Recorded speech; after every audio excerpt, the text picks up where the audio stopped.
Zee 24 तास एक पाऊल पुढे। आज सुप्रीम कोर्टाने महाराष्ट्रात शासनाच्या विरोधात निर्णय दिला आणि महाराष्ट्रात पुन्हा एकदा छमछम डान्स बार चालू होणार अशा प्रकारची स्पष्ट चिन्ह आता दिसतायत।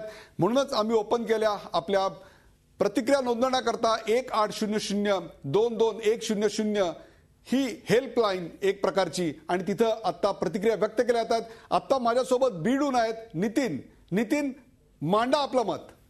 हा सर, मी नितीन बोलतोय बीडून। बोला। कोर्टाने दिलेल्या नियमानुसार आता डान्स बार कदाचित सुरू होतील। हॅलो, बरोबर आहे। हा दिलेल्या निर्णयानुसार डान्स बार सुरू होतील। खरं तर हा निर्णय खरंच धक्कादायक आहे। अर्थातच जवळपास व्यवसायामध्ये असलेले हजारो लोक, लाखो बारबारांचा रोजगाराचा प्रश्न सुटेल। परंतु अशा ठिकाणी जे अनैतिक धंदे आणि गैरप्रकार जे होतात ते थांबले पाहिजेत।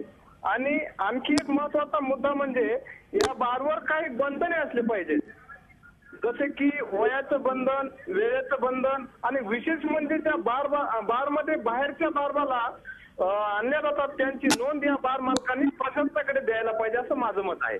बरोबर आहे। अतिशय योग्य तुम्ही सूचना केलेली आहे की जे बार मध्ये येतात त्यांची नोंद प्रशासनाकडे करण्यात आली पाहिजे।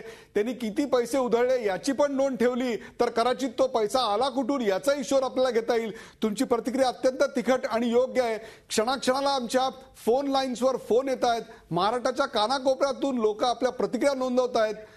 आपल्या सोबत अहमदनगरहून आहेत विलास बोपाडा। बोला।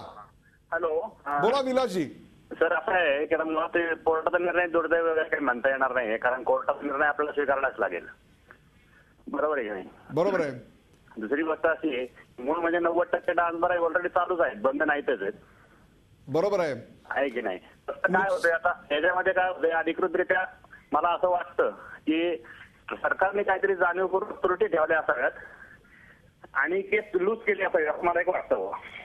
बरोबर आहे। बीडून विलास पिपाडा आपल्या सोबत आहे। त्यांनी सांगितलं पुढचं दार जरी बंद असलं तरी मागच्या दारांना डान्स बार सुरूच होते आणि त्याहीपेक्षा सुद्धा सरकारनं जाणीवपूर्वक या त्रुटी ठेवल्या की काय अशा प्रकारची साधार भीती सुद्धा त्यांनी व्यक्त केलेली आहे।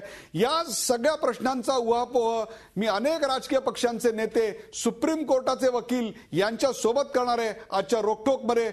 सध्यापुरता तरी मी एक सांगतो, बीड असेल, नाशिक असेल, औरंगाबाद असेल, जळगाव असेल, नांदेड असेल, या सगळ्या गावातून प्रेक्षकांनी आज हा कार्यक्रम बघून आपली मतं नोंदवली। 100% मतं या निर्णयाच्या विरोधात होती।